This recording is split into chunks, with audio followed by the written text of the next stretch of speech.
A descoberta do ouro aqui no Brasil vai causar uma alteração no contexto colonial. Qual é essa alteração? Principalmente o aumento populacional, que vai impulsionar o crescimento do número de habitantes aqui no Brasil. Ó. No século XVII, tinha 300 mil habitantes. Um século depois, vai passar para 3,3 milhões de pessoas aqui no Brasil. Muitos deles vindo da Europa, tá?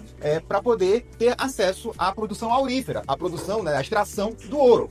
E aí, nesse contexto, lá no centro do Brasil, onde acontecia a mineração, mais especificadamente ali, onde hoje é o estado de Minas Gerais, tá? Vai ter uma recomposição social, com uma pirâmide social demonstrativa que eu trouxe aqui. Então, os grandes proprietários de minas, que são as pessoas responsáveis por explorar economicamente o território, eles vão estar no topo da pirâmide, tá? E eles também vão ter uma grande quantidade de escravizados, pois eram os escravizados que retiravam esse minério. Claro que tinha pessoas livres também que tiravam o minério, praticavam a mineração, mas em sua maioria eram pessoas escravizadas. Além disso, né, vai ter aí os altos funcionários públicos, né, que vão estar ali compartilhando também esse poder, além, né, dos outros tipos de funcionários que vão ter menos poder, mas vão estar ali no meio da pirâmide social. Além disso, ó, profissionais liberais. Que profissionais liberais esses? E profissionais liberais no contexto urbano, por exemplo, sapateiro, carpinteiro, alfaiate, tá? Pessoas que prestam serviços especializados.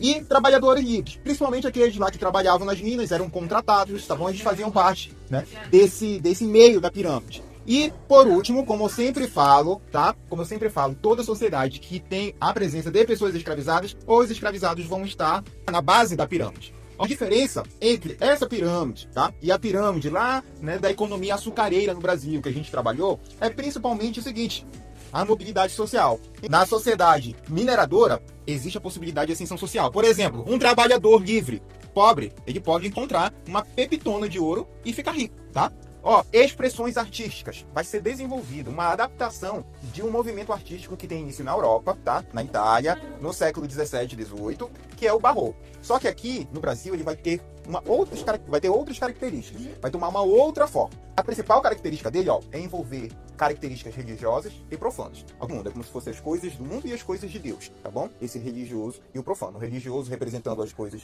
de Deus e o profano representando as coisas do mundo.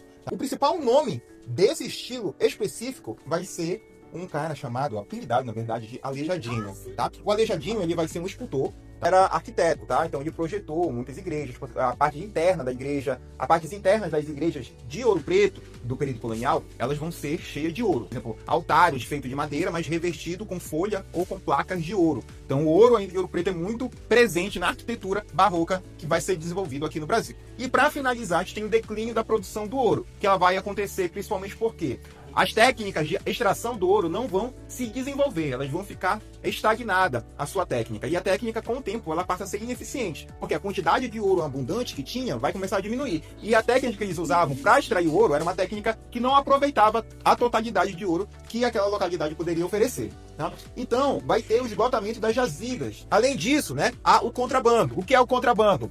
É transporte ilegal, extração e transporte ilegal do ouro. Também se fazia extração, né, e comercialização do ouro sem passar pela casa de fundição, sem passar pela captação dos recursos que a coroa portuguesa exigia, né, os impostos. E outra coisa, ó, a distância das minas até os portos que faziam o transporte do ouro até a Europa vai ser muito grande, essa distância vai ser muito grande. Então, para valer a pena, precisa de uma quantidade de ouro muito grande. Quando se transporta apenas uma pequena quantidade de ouro, não é rentável, não faz sentido, porque vai ficar mais caro transportar esse ouro da mina até o litoral para poder exportar do que a própria extração desse ouro. Então diminui aí a quantidade de ouro no mercado. E o que acontece? Com o declínio do ouro, a agricultura volta a ser a principal fonte de renda, a principal fonte de riqueza dos portugueses aqui na colônia do Brasil. Só que agora vai ter, né, a produção do açúcar, agora também vai ter a produção do algodão,